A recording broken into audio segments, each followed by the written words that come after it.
आप हैं एमडी शम्स तबरेज़ आलम और मैं आपसे ये जानकारी लेना चाहूँगा और मेरा सवाल ये है कि आप जो है सो बचपन से पढ़ने में बहुत अच्छे थे। आपके माँ बाप ने भी आपके ऊपर बहुत ज़्यादा खर्च किया और उन्होंने भी चाहा कि आप बहुत अच्छे से पढ़ाई को आगे जारी रखें। लेकिन बीच बीच में हर इंसान की ज़िंदगी में कुछ प्रॉब्लम आती है, चाहे जो भी पर्सनल मैटर हो, जिसकी वजह से आपने कुछ दिनों के लिए अपनी पढ़ाई को छोड़ दिया और फिर उसके बाद अभी हमारे गांव के कुछ लड़कों से पता चला कि आप अपनी तालीम को आगे फिर शुरू करना चाह रहे हैं और किए हैं और उसको कर रहे हैं। तो ये भावना और इच्छा आपके अंदर कहाँ से आई और किससे प्रेरणा मिला, इसको आप हमारे दर्शकों के सामने जाहिर करें।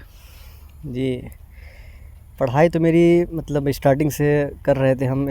सीबीएसई से भी हमने किया पढ़ाई, उसके बाद से फिर बिहार बोर्ड में हम आए और हमने 10th और 12th करने के बाद जो मेरी कुछ गलती की वजह से जो हम पढ़ाई को ब्रेक कर दिए। मेरी खुद ही गलती थी, उसको हम खुद दूसरे को हम दोष नहीं देना चाहेंगे।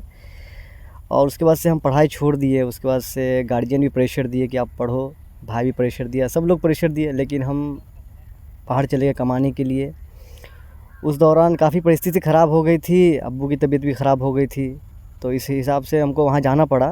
लेकिन फिर भी अब्बू बोले कि पढ़ाई करो, तो उसके बाद से हम पढ़ाई को नहीं करें, अब्बू की बात हम माने नहीं। हम फाइनली तौर पर जो है कमाने लगे वहाँ। उसके बाद कुछ दिनों के बाद फिर मतलब हमारे मतलब सीनियर हैं, जिनका मैं नाम नहीं शेयर करना चाहता हूँ, उन्होंने हमें मशवरा दिया कि तुम तैयारी भी करो और जॉब भी करो।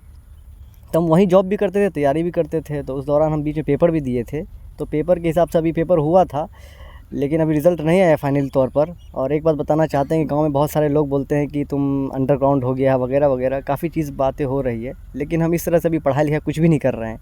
हाँ, कभी कभी जो एग्ज़ाम आता है उसको हम देख लेते हैं। जो हमारे पास बुक्स वगैरह जो पहले की थी, 11 12th की, 10+2 10th की सब बुक्स थी मेरे पास, तो उसको वो हमने किसी को दिया नहीं था। वो बुक सारी की सारी अभी हमारे घर में रखी हुई थी, तो वही हम पलट पलट के देखते रहते हैं कुछ चीज़ें। हम पढ़ाई फाइनली नहीं कर रहे हैं, ये गलत लोगों ने अफ़वाह फैला दिया है। और बस यही हम बोलना चाहेंगे कि आप लोग गलत अफ़वाह में की बात ना सुने। हम पढ़ाई लिखाई कुछ भी नहीं कर रहे हैं, फाइनली छोड़ दिए हैं। अब 7 साल हो गया हमें पढ़ाई लिखाई करते हुए। अब 7 साल के बाद रीबैक होना बड़ी मुश्किल होता है, तो थोड़ा सा हम देख लेते हैं। जो एक न्यूज़पेपर कोई पढ़ता है, कोई कुछ करता है, कोई न्यूज़ देखता है, तो वही हम देख लेते हैं। बाकी ये पढ़ाई लिखाई हम नहीं कर रहे हैं। अच्छा, ठीक है। तो जैसे आपके साथ ये समस्या शुरू हो गई कि आपने गलती की वजह से अपने पढ़ाई को स्टॉप किया था, तो जैसे अभी भी हमारे गांव के, हमारे शहर के, हमारे गांव के बहुत सारे ऐसे नौजवान हैं जिनको गार्जियन की तरफ से पढ़ने के लिए फुल सपोर्ट है और वो गार्जियन चाहते हैं कि पढ़े, लेकिन वो बच्चा को हम लोग देखते हैं कि पढ़ाई कम करते हैं, मोबाइल में खेल कूद में बिजी रहते हैं। तो वैसे बच्चे को आप क्या नसीहत देना चाहेंगे जो आपके साथ बीती, ताकि उस बच्चे को आगे अफसोस नहीं करना पड़े? देखिए, हम एक ही बात बोलेंगे, आपको जो वक्त मिला है, आप वक्त तो पढ़ाई कर लीजिए। और हम लोग के टाइम में तो ऑनलाइन का सोर्स ऑफ इनकम नहीं था, तो काफ़ी दिक्कत होती थी पेड कोर्स मतलब करना, जाके कोचिंग करना।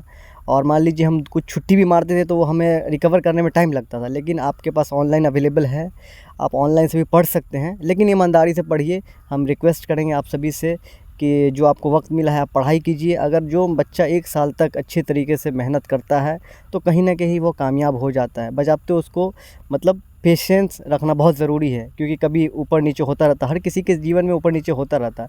तो हम यही बात बोलेंगे कि वक्त पर आप कीजिएगा, अन्यथा आपको 12 घंटा जाके ड्यूटी करना पड़ेगा। बहुत हार्ड वर्क है। आपको बिहारी मतलब बाहर कोई इज़्ज़त नहीं देगा, पढ़ाई के अलावा कोई इज़्ज़त नहीं है, कोई वैल्यूएशन नहीं है। आपको माँ बाप भी गलत निगाह से देखेगा, फैमिली, ख़ानदान, मतलब आपको 25 साल के बाद बस इतना पूछेगा कि आप कितना कमा रहे हैं, बस यही पूछेगा। अन्यथा आपकी एजुकेशन अच्छी रहेगी तो बहुत अच्छा है, नहीं तो वरना आप भुगतने के लिए तैयार रहिए। लोगों के ताना, गाँव के ताने, काफ़ी चीज़ आपको सामना करना पड़ेगा। अगर आप बड़े दिल के रहें तो इग्नोर कर सकते हैं, अन्यथा आपको सुसाइड करना पड़ेगा, ये भी आ सकता है सामने। तो इसीलिए आप एजुकेशन को फर्स्ट प्रायोरिटी दीजिए, नहीं तो आगे कुछ भी हो सकता है। तो ये बात जो है हमारे नौजवानों के लिए एक प्रेरणा स्रोत है और इस पे ध्यान दें और अपने पढ़ाई पे, एजुकेशन पे फोकस करें।